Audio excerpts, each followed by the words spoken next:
L'homme se réveille en sursaut, entendant à l'extérieur le bruit métallique d'une boîte de fer. Il attrape aussitôt son fusil de chasse et se dirige vers la porte. Puis il abaisse la planche du milieu et, à l'aide d'un miroir, observe dehors, il aperçoit une vieille femme aux cheveux blancs. Il sort immédiatement de la maison, mais ne voit aucune embuscade. Alors il rentre prudemment à l'intérieur, les yeux fixés sur elle avec méfiance. La vieille supplie Martin de lui donner un peu de nourriture, mais il refuse catégoriquement. Voyant cela, la vieille jette son arme et demande à Mia de sortir un grand sac de bijoux pour les échanger. Mais en ces temps d'apocalypse, ces objets de luxe n'ont plus aucune valeur. Comprenant que Martin n'est pas dupe, la vieille sort alors un sachet de graines. Craignant qu'il ne comprenne pas, elle prend une poignée de terre pour lui montrer. La rareté de la nourriture fait hésiter Martin, il s'avance prudemment pour ramasser les graines. Mais en découvrant qu'il s'agit de graines de citrouille, il les jette sans la moindre hésitation. La vieille pousse un profond soupir, puis fait avancer sa fille qui se cachait derrière elle. Célibataire depuis plus de 30 ans, Martin est de nouveau ému. Après un long moment d'hésitation, il finit par les laisser entrer. Il leur ordonne de se mettre debout, dos à lui, puis les fouille minutieusement. Une fois sûr qu'elles ne portent aucune arme, il coupe une pomme de terre et leur prépare un simple repas. Quand elles ont mangé à leur faim, Martin enferme la vieille dans la pièce voisine, ne gardant que Mia avec lui. Le lendemain matin, la vieille propose de marier sa fille à Martin, espérant ainsi pouvoir rester pour l'aider à entretenir la ferme. Elle lui promet qu'ensemble, ils pourraient cultiver plus de terre. Mais Martin refuse sans hésiter. Il sait que vouloir agrandir son domaine ne ferait qu'attirer le danger. Il lève donc son fusil et les somme de partir immédiatement. Avant de partir, la vieille prend un morceau de pomme de terre sur la table. Martin hoche la tête en silence pour lui permettre de le garder. Mais au moment de franchir la porte, Mia s'arrête. Elle fait demi-tour, dépose son sac, puis prend une bassine. Elle lui recouvre le visage de mousse, et s'approche de lui avec une lame à la main. Martin lève son fusil, prêt à tirer, même s'il apprécie secrètement cette proximité. Malgré la tension, il ne baisse pas sa garde. Ainsi, la mère et la fille finissent par rester. Avec leur aide, le travail au champ avance beaucoup plus vite. Mais la vieille commence à nourrir de sombres pensées. Profitant d'un moment où les deux autres discutent dehors, elle fouille la maison de fond en comble, sans trouver la moindre balle. Cela signifie que Martin ne possède qu'un fusil vide.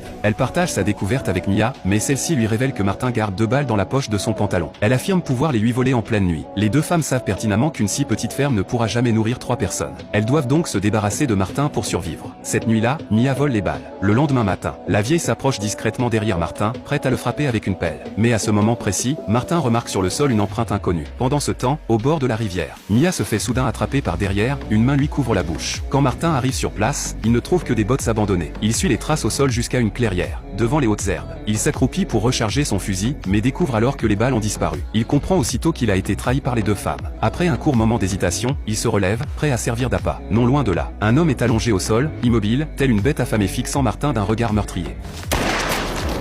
Voyant Martin s'effondrer, l'homme pousse Mia devant lui et s'approche lentement. Lorsqu'il s'assure que Martin est bien touché, il s'apprête à l'achever. Mais pour ne pas gaspiller sa dernière balle, il sort un couteau. À cet instant, Martin se relève brusquement. Blessé, il parvient à ramasser son armée, aidé de Mia, retourne à la cabane. Elle lui retire la balle du corps à l'aide d'une lame, puis cautérise la plaie avec un fer chauffé au rouge. Mais trahi une fois, Martin ne leur fait plus confiance.